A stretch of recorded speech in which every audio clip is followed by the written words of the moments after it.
अनिरुद्धाय नमः ओं सहस्रशीर्षा पुरुषः सहस्राक्षस्कलितपालितसप्तलोकी निर्वाहकोरगितनिमकटाक्षलीलाम् वीरङ्गरङ्गरमङ्गलवीररेखाम् ओं श्री नमः ओं महालक्ष्मी नमः ओं गुरोद्भवाय नमः कमलाय नमः ओं चन्द्रशोभिये नमः विष्णुपत्ने नमः पुरुषः परस्ताभिर्वधेरमृतस्वस्ते भवन्तो ब्रुवन्धोर्ध्यतामोत्सवादिं भवन्तो ब्रुवन्तो महावहजातवेदो लक्ष्मीवनपगामिनी यस्यां हिरण्यं विन्दे जङ्गामश्वं पुरुषानहम् स्वपूर्वामृतमध्यां हस्तिनादप्रबोधिनी श्रियं देवीमुपक्वये श्रीर्मा देवी स्मितां हिरण्यप्राकारामार्द्राञ्ज्वलन्तीं तृप्तां दर्पयन्तीं मे स्मृपत्ये लक्ष्मीर्मे नश्यतां त्वां वृणे आदित्यवर्णे तपसोऽभिजातो वनस्पतिश्ववृक्षाधरिल्वहारिष्वोदवायुः सन्धु वानापाता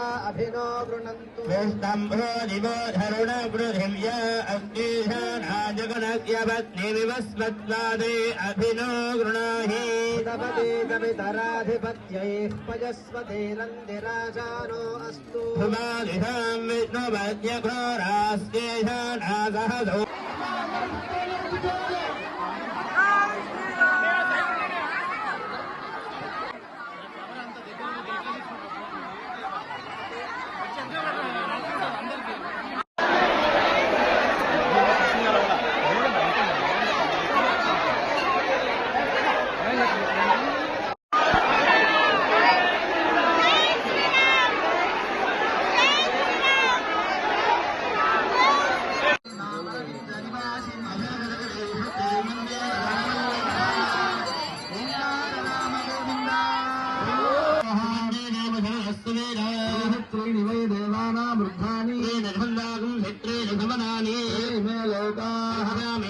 శ్రీరామాయ నమః శ్రీమతే రామానుజాయ నమః.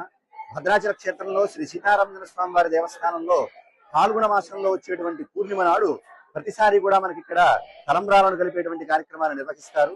వసంతోత్సవంలో భాగంగా ఈ కార్యక్రమాన్ని మన దేవస్థానం వారు చేస్తున్నారు. దీనికి ముందుగా పూర్వరంగంగా ముందు రోజున మనకి అంకురారోపణ చేస్తారు. అయితే నిన్న గ్రహణం సంభవం వల్ల మొన్న జరగవలసినటువంటి అంకురారోపణ నిన్నాను, అలాగే నిన్న జరగవలసినటువంటి తలంబ్రాలు కలిపేటువంటి కార్యక్రమం నేడు చోటు చేసుకున్నాయి. అయితే ముందుగా స్వామివారికి ప్రత్యేకమైనటువంటి స్నపనని కలశ స్నపనని నిర్వహించి ఆ తర్వాత పసుపు కొమ్ములను అర్చక స్వాముల యొక్క సతీమణులు వచ్చి ఇక్కడ దంచడం జరుగుతుంది. ఆ తర్వాత దంచినటువంటి పసుపుని స్వామివారి యొక్క పరిమళ ద్రవ్యాలతో కలుపుకుని ఆ అక్షంతలను కలపడం జరుగుతుంది. ఈ అక్షతలు మనకి ఇతరత్రా కళ్యాణంలో జరిగేటువంటి అక్షతలు మనకి పసుపు రంగులో ఉంటే, ఈ శ్రీరామనవమికి ఉపయోగించేటువంటి అక్షతలు ఎరుపు రంగులో ఉంటాయి. అది చాలా ప్రత్యేకత. ఆ తర్వాత స్వామివారికి డోలోత్సవాన్ని వసంతోత్సవాన్ని నిర్వహించి ఈ కార్యక్రమాన్ని పరిసమాప్తి చేస్తారు.